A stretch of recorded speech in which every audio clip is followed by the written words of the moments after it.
Hi guys, Ashley here with 3D Work.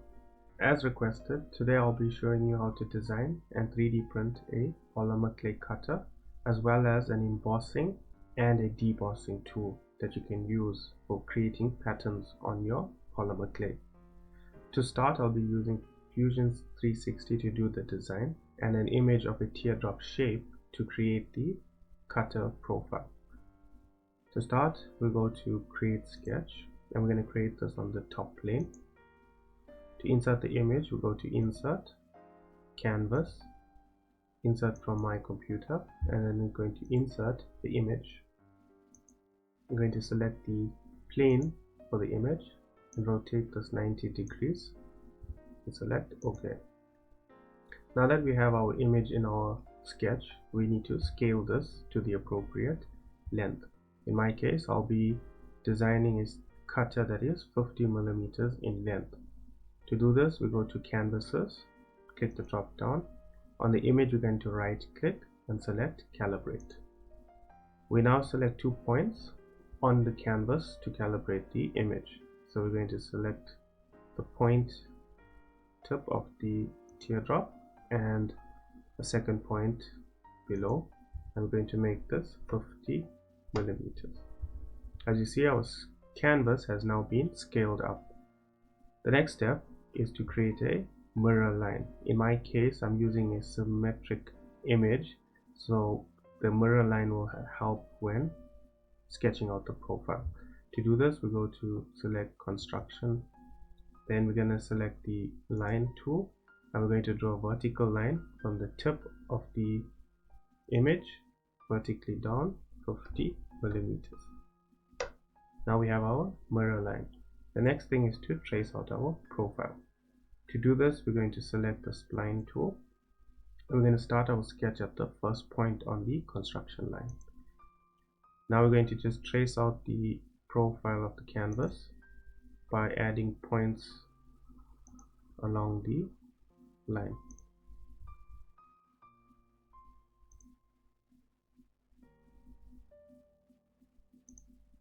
Once you get to the base, select the second point, the tick, and then right click and select OK.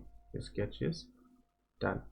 If you want to change the curve or edit it, you have these green lines and you simply just play around with them to get them as close as possible to the curve. Now we're going to mirror this spline. Click mirror, select the curve, and we're going to select the mirror line, which is our construction line, and we click OK. Let's hide the canvas, and as you can see, we have a profile of the teardrop shape. Now that we have the inside profile, we need to create a surface for the blade as well as the base of the cutter. To do this, we're going to go to offset. We're going to select both the spline curves and we're going to offset this 1 millimeter. Hit enter. We're going to do this a second time and we're going to select the inner spline curve and we're going to offset this to be 0.5 millimeters for the blade. And then finally, we're going to select offset again, select the inside curve, and we're going to offset this 2.5 in the opposite direction. That's our base. Click OK. So we now have 3 surfaces, one for the blade, the wall, and the base. Our next step is to extrude this curves or surfaces. To do this, we go to solid, we select the extrude tool, and then we're going to select the outer base, which is that profile. We're going to make this 2.5 millimeters. As you see, we have a thickness of 2.5, and at the same time the initial sketch has been hidden. To unhide the sketch, we go to sketches, drop down, and we tick the eye symbol, and our sketch returns. The next step is to extrude the wall. So we go to extrude, we're going to select the wall, and we're going to make this 10 millimeters. Finally, to do the blade, we're going to say extrude again, and we're going to select the inside surface, and we're going to make this 11 millimeters. Let's hide the sketch, and now we have our teardrop shape. We have our blade, the wall, and the base. Finally, we need to add some fillets. To do this, we go to fillet. We're going to select the surface of the base, and we're going to make this 0.5 millimeter. Lastly, we're going to add a fillet on these edges. So we're going to select fillet, select edge 1 and edge 2, and we're going to make this 0.5 millimeter. So that basically just adds a curved edge. That ends the teardrop cutter. Finally, we need to export this as an STL. So we go to bodies, drop down, then label this as teardrop cutter 50. So we're going to right click, we're going to say save as STL, and the STL program will come up, generator will come up. We have that, we select OK, and we're going to save this as an STL file. And we're done with the cutter design. Now that we're done with the polymer clay cutter, we're going to work on designing an embossing tool that we can use to create patterns on the polymer clay. To do this, we're going to export a DXF file of the original sketch for the teardrop shape. To do this, we're going to hide the solid body, and we're going to bring the sketch. We're going to right click on the sketch, and we're going to say save as DXF, and we're going to call this teardrop main. Now that we have our sketch saved as a DXF, we're going to go to file, we're going to open, and we're going to select the DXF file. And now we have it imported as a new sketch. The DXF file sketch can be used to scale your cutter to any dimension that you want. For example, if you wanted to reduce this to 25 millimeters, as you can see, it allows us to do it quite easily. So close that, and let's just undo this. In this case, we're going to be using this sketch, particularly the inside profile, to create our debossing tool. To start, we're going to insert an image, and I'm going to insert this image on the surface. Next, we're going to position the image in the center and scale to my preferred length dimension, my preferred dimension. So that looks good, and I'm going to say OK. So as you can see, this body is also, this image is also has symmetry, and so when I'm going to be tracing this, I'll be tracing this half of the sketch. To do this tracing, we're going to create a sketch, and we're going to project the construction line, select OK, and now we have a construction line.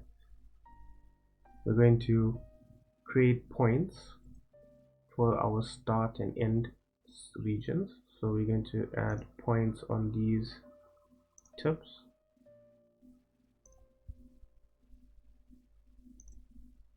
and on these areas as well as on the construction line.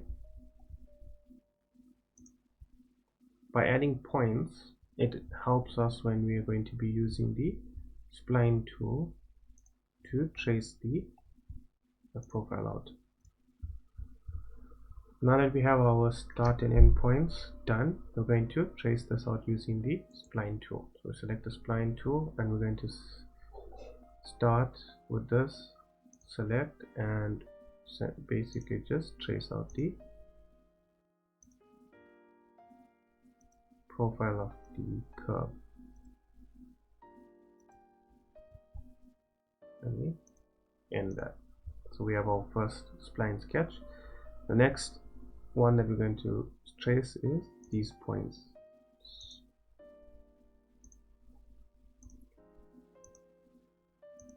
And we end that.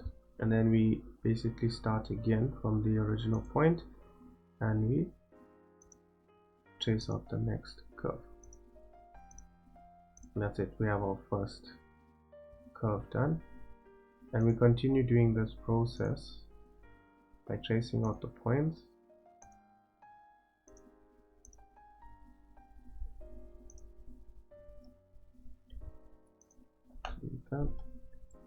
Start here.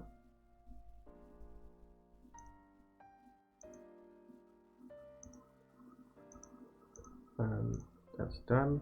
We do the next one.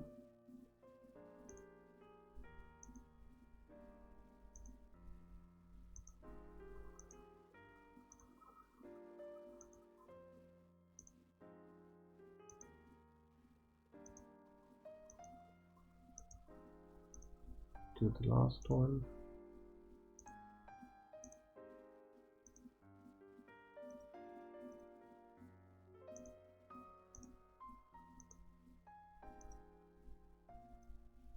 And hit OK. Let's do the top end.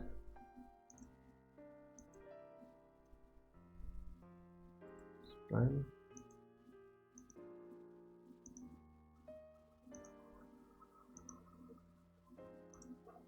And hit OK.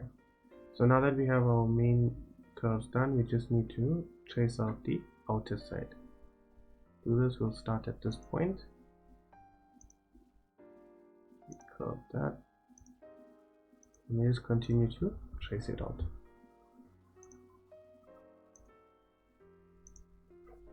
We end at the point so that we can restart the spline.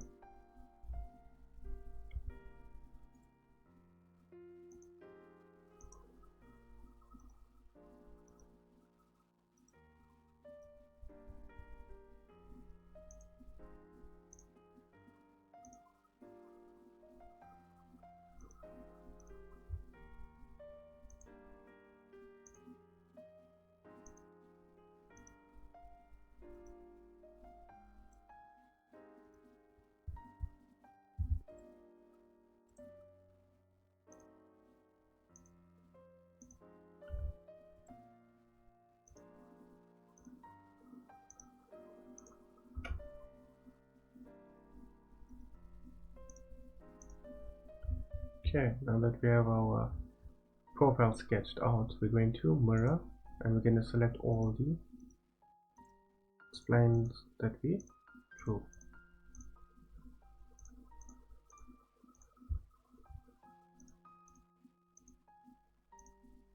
Select the mirror line, which is that.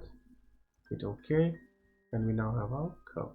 Okay, let's hide the canvas, and as you can see, we now have our sketched profile of the wings and the teardrop shape.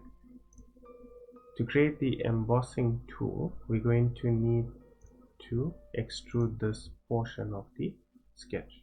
To do this, we're going to say solid. We're going to extrude this to be 4 millimeters. We're going to unhide the original teardrop shape sketch, and we're going to extrude this by 2 millimeters. And we're going to come down to the operation and select join. Hit OK. And now we have our embossing tool. Okay, we're going to go to bodies, right click, and we're going to say embossing tool 1. We're going to right click, we're going to say save as STL. Our STL generator is up. We click OK. We're going to save it here, save, and that's it. We're done with the embossing tool. To create the embossing tool, we will follow the same steps that we did for creating the embossing tool. The only difference will be the curves that we will select to extrude. I'll speed up the process and show you shortly.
Now that we have the sketch done, we're going to extrude to create the debossing tool.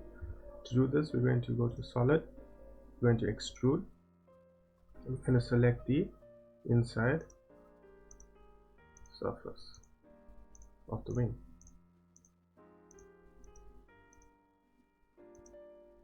We're going to extrude this to be 2 millimeters. It's done. We're going to unhide the original sketch and we're going to extrude the surface. We're going to make this 0.5 millimeters. We're going to go to operation, we're going to say join and hit OK. Unhide the original sketch and then we're going to extrude the lead sketch and we're going to make this 2 millimeters. And that's the sketch, and that's our deboss tool done. We can export this, go to bodies, we're going to rename this to debossing tool. We're going to right click, we're going to say save as STL and save it, and that's it, that's done. Now we're going to move to the slicing software and I'll show you how to slice these 3D models. Now that we're in the slicing software, I'll show you the settings that I use and I found that are the most successful in printing polymer clay cutters. As you can see, I have the polymer clay cutter, the debossing tool as well as the embossing tool loaded on my build platform. The nozzle that I use is a standard stock 0.4 millimeter nozzle. The material that I use to print these parts are in PLA, and the settings are the standard settings that are found for the generic PLA profile within Cura. Some of the settings that you may want to further look into would be thin walls. Make sure that this is ticked, and search fill and look for fill gaps between walls and make sure that everywhere is ticked. Another important option that would be important is the seam. Make sure that the Z seam alignment is selected to the sharpest corner and you have smart hiding enabled. So we can slice this. It will take us 52 minutes to print these 3 parts, and you can see from this model for the cutter we have a single wall thickness of 0.4 for the blade, then we have 2 layers or 2 walls for the wall, and then we have the base which was normal. The same goes for the debossing tool.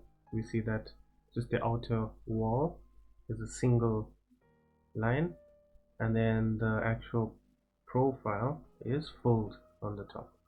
With the embossing tool we see the same thing where the entire profile is covered. And that's the most important settings that I found to work. You can save this to your SD card, insert it into your printer, and you can print it.